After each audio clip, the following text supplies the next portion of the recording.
నిజంగా అండి బాబు, ఈసారి బిగ్ బాస్ మాత్రం షాక్ ఇచ్చేసాడనే చెప్పవచ్చు. ఎందుకు షాక్ ఇచ్చాడనేసి అంటారేమో. ఏంటండి, అసలు మనం అందరం ఫస్ట్ నుంచి అనుకున్నది ఏంటి, బిగ్ బాస్ అసలు చేస్తున్నది ఏమిటి? మనం ఫస్ట్ నుంచి కూడా Emmanuel winner, Emmanuel finalist, Emmanuel బాగా ఆడతాడు అనుకున్నాము. పూర్తిగా రివర్స్ చేసేసారు బిగ్ బాస్. నిజంగా అండి, ఎందుకంటే నేనే షాక్ అయ్యాను. ఓకే, మనకి ఫస్ట్ ఇమానుయేల్ అనుకున్నాం కాబట్టి తర్వాత ఫస్ట్ ఫైనలిస్ట్ అయింది ఎవరు? కళ్యాణం. సరే, కళ్యాణ్ బాగా ఆడాడు, ఓకే, వెళ్ళిపోయాడు. సరే, సెకండ్ ఇష్ట ఎవరంటే బిగ్ బాస్ ఇష్టమైన వాళ్ళు ఎవరున్నారంటే తనూజ ఉంది. సో తనూజ కూడా సెకండ్ ఫైనలిస్ట్ అనుకున్నాం. ఇక్కడ ఏంటంటే డీమార్ట్ పవన్ చాలా మంచిగా ఆడతాడు, కానీ రీతు వలన డీమార్ట్ పవన్ గేమ్ ఆడలేదని బాగా అర్థమైంది అందరికీ. కానీ థర్డ్ ఫైనలిస్ట్ డిమాన్ పవన్ని చేశాడు. నాకేం అర్థం కాలేదండి అసలు. ఎందుకు ఇమ్మానుయేల్ చేయలేదనేసి నేను షాక్ అయిపోయాను మొన్న వీడియోస్లో. అలానే మన భరణి గారు పాపం నాగబాబు సార్ సపోర్ట్తో ఓడి మళ్ళీ వచ్చాడు లోపలికి. ఇతను కూడా ఫైనలిస్ట్ అవుతాడు అనుకున్నాడు, ఇతను ఎలిమినేట్ అయిపోయాడు. అరే ఏంటి విచిత్రం, ఏం జరుగుతుంది అసలు బిగ్ బాస్ హౌస్లోనని నాకే ఆశ్చర్యం వేస్తుందండి.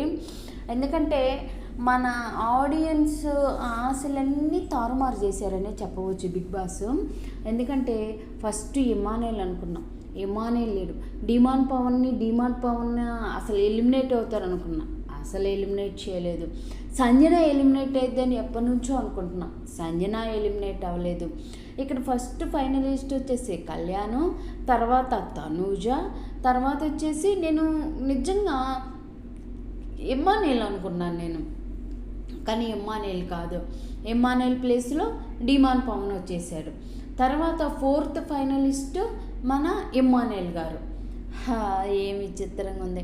తర్వాత నేను భరణి గారు వస్తారన్న, ఏకంగా భరణి గారు డిశ్చార్జ్ అయ్యి వెళ్ళిపోయారు, అంటే ఇంటి నుంచి వెళ్ళిపోయారనమాట, ఎలిమినేట్ అయ్యి వెళ్ళిపోయారనమాట. ఇదేం ఆశ్చర్యంగా ఉంది నాకు. పోతే సంజన అనమాట, సంజన గారు ప్రతి వీక్ కూడా ఆమె ఎలిమినేషన్ జోన్లోనే ఉంది.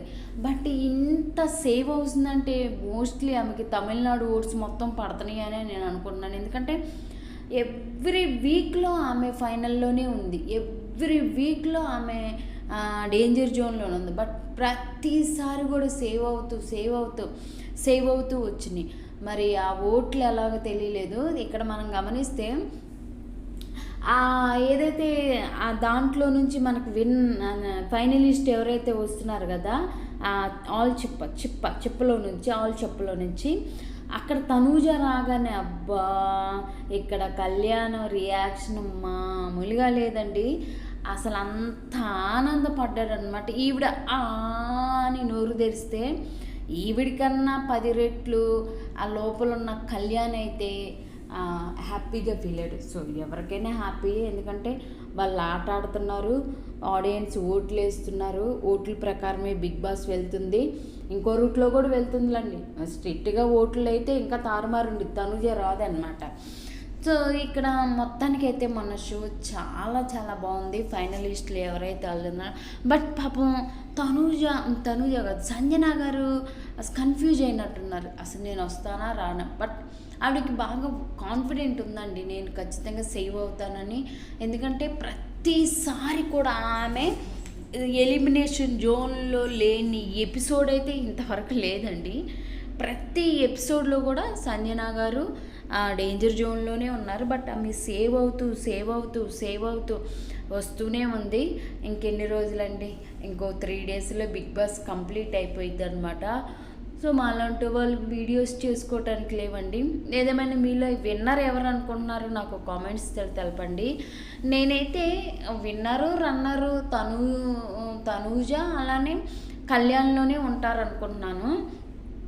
అరే రీతు ఉండి డిమాన్ పవన్ ఆట మొత్తం చెడగొట్టింది. లేకపోతే అసలు వీళ్ళందరూ కూడా డిమాన్ పవన్ని వెనకుండేవాళ్ళు. ఈ తనూజ, ముందు వెళ్ళిన తనూజ, అలానే కళ్యాణ్, వీళ్ళందరూ కూడా వెనకే ఉండేవాళ్ళు. ఎందుకంటే డిమాన్ పవన్ చాలా బాగా గేమ్లు ఆడతాడు.